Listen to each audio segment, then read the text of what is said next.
Hello, this is Reverend Jon Turner from the Orange County Buddhist Church, and I was asked by the Dharma teachers to give a short description or explanation of how ministers prepare Dharma talks, especially for children.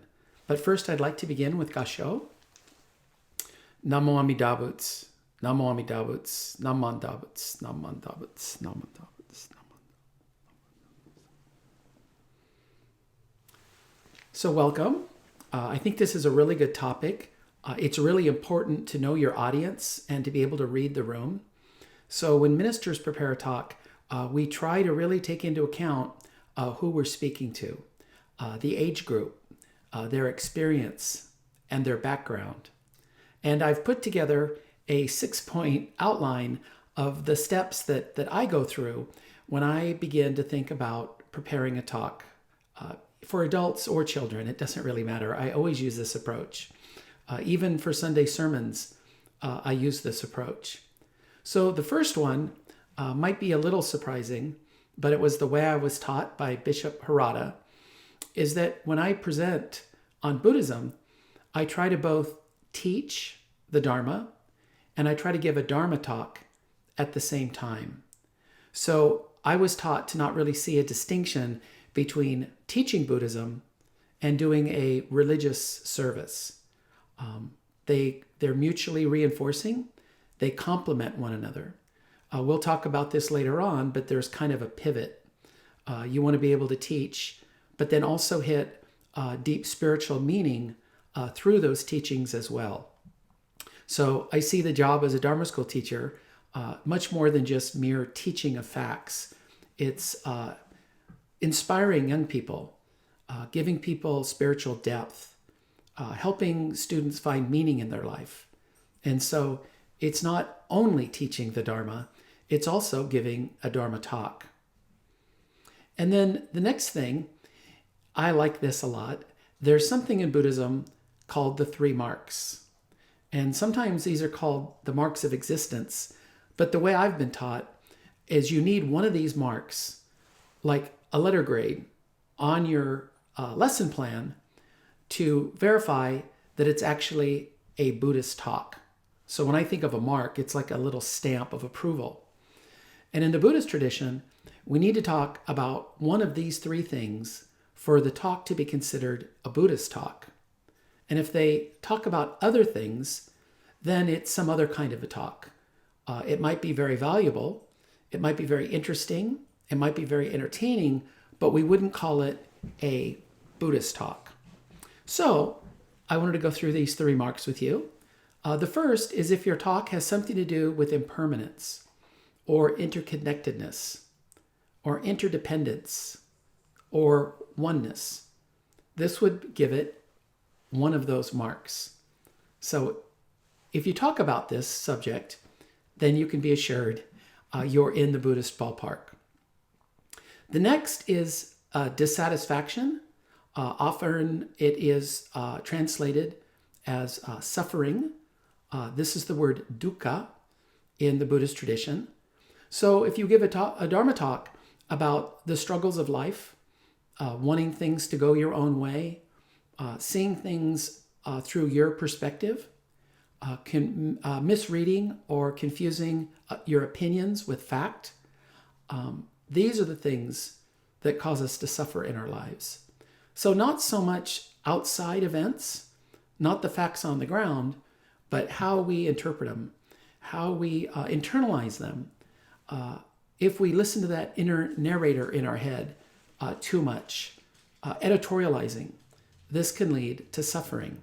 So this would be a second topic that would be considered to be a Buddhist talk or a Buddhist lesson plan. The next is no self, the idea that we're all interconnected. So impermanence and dissatisfaction are kind of the negative aspect of Buddhism. It's the problem statement. But we also need to have balance in our presentations. We want to also focus on the positive aspects, the solution, the practice, the realization, the insight.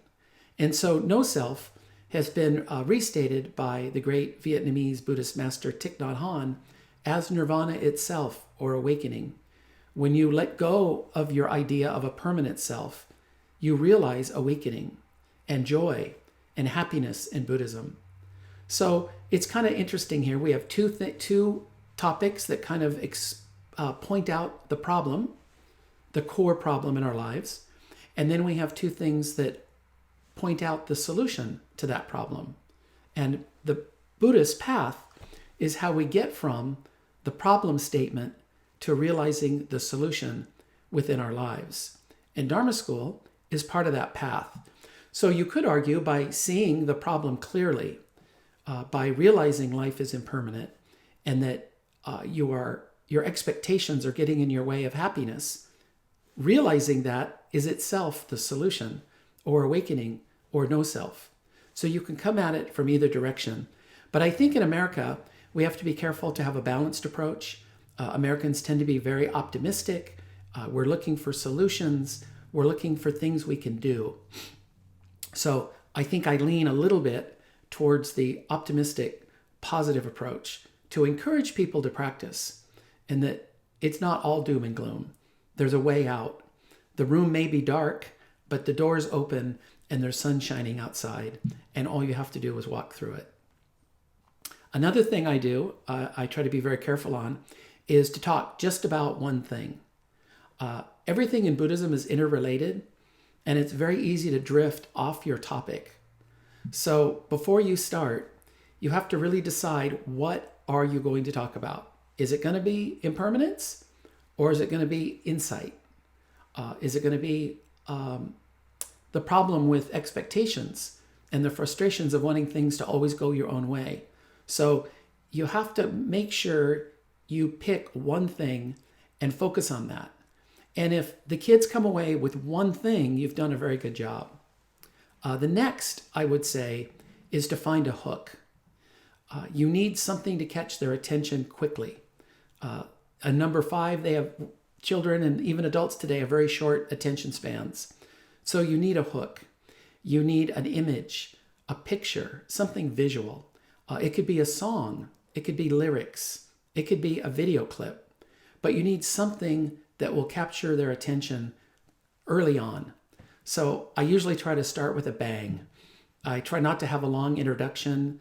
I try not to kind of set the table. I try to jump right in with kind of a flashy, interesting, and age-appropriate audiovisual media that will really perk them up and get their attention. And then number 6, you want to pivot. You want to make sure that your talk is not just funny or entertaining. It has to be about one of those 3 marks. My wife always asks me, but what's your talk about? What's the Buddhist message? It might be interesting, it might be entertaining, and it might be funny, but it has to have a point. It has to be about something. And so this just one thing is what you're going to pivot to after you hook them with some snazzy audio visuals. And I wanted to give you some examples of that in this presentation in my PowerPoint. Here's one I found. I haven't used it yet, but this is a sculpture in Japan. And for older children, this might be the idea of no self, that when you empty yourself of all your opinions and all your beliefs and all your preconceptions, then you're filled with life itself, with everything around you, and you become completely interconnected with all things. So, there's a doctrinal explanation that we can give children, but I think visuals are a lot more powerful. This is intuitively impactful without being overly academic and not being too factual. And so I think this is a powerful tool. Next, this is another one of my favorite cartoons.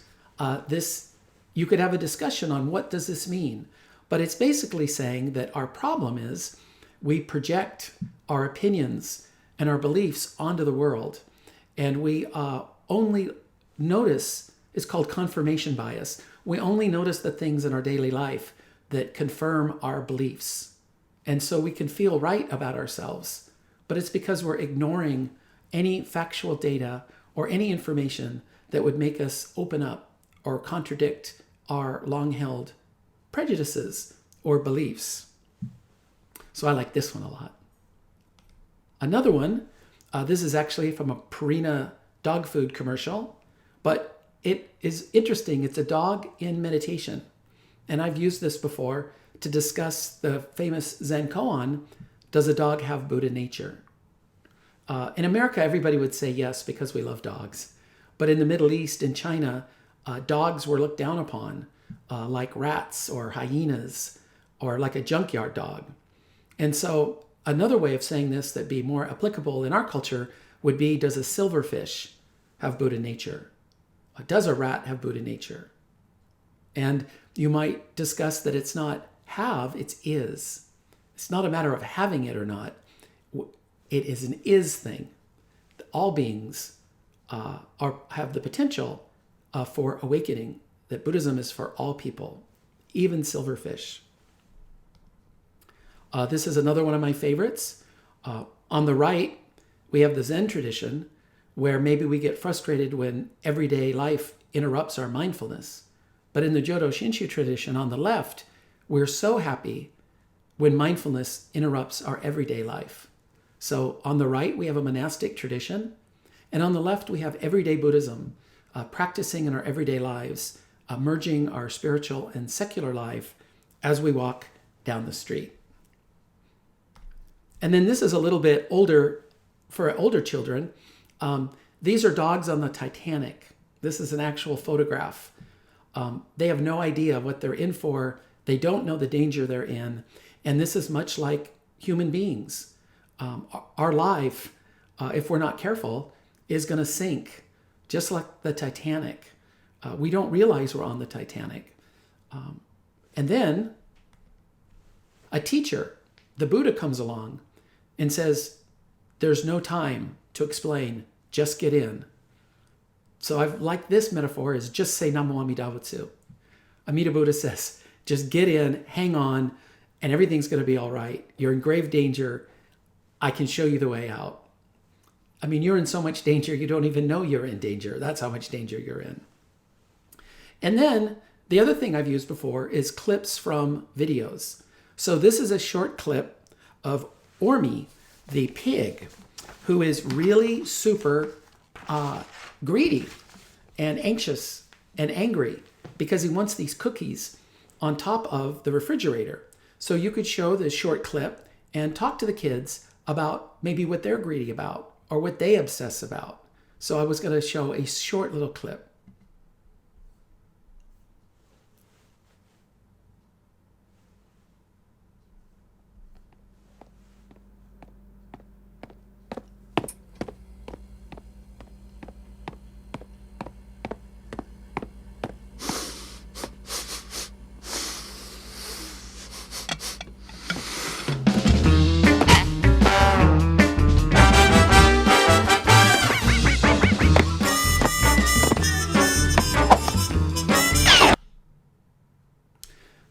So for Ormi,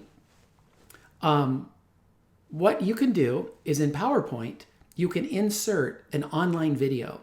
So it's really easy. You just go to YouTube and you share the video and you copy the link. And then you go to PowerPoint and you go to video and you insert an online video. And it just plops it right into your PowerPoint for you. You don't have to edit. You don't have to download. The only thing you have to do is make sure that when you teach your class, you have good Wi-Fi. And here is another one I wanted to show you. This is for college students. This is about people always wanting to talk about themselves, always being self-absorbed, never really listening to others.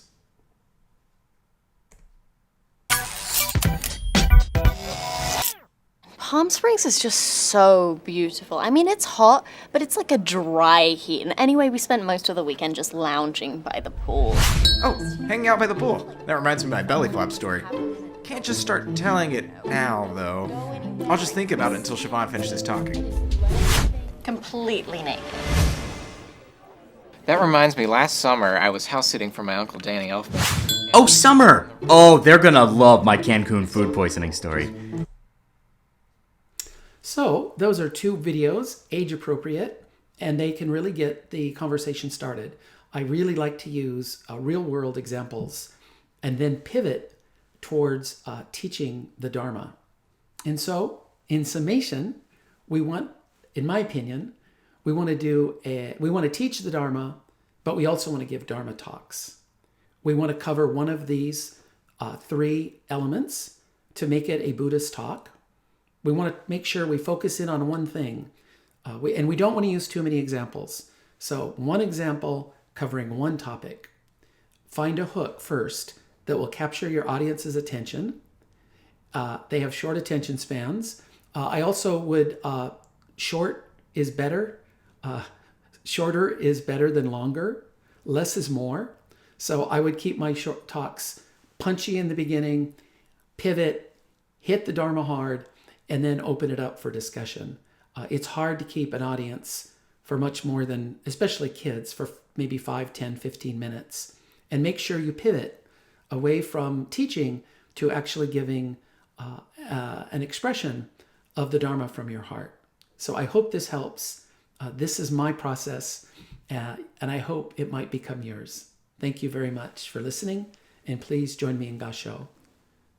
Namo Amida Butsu, Namo Amida Butsu, Namo Amida Butsu, Namo Amida Butsu.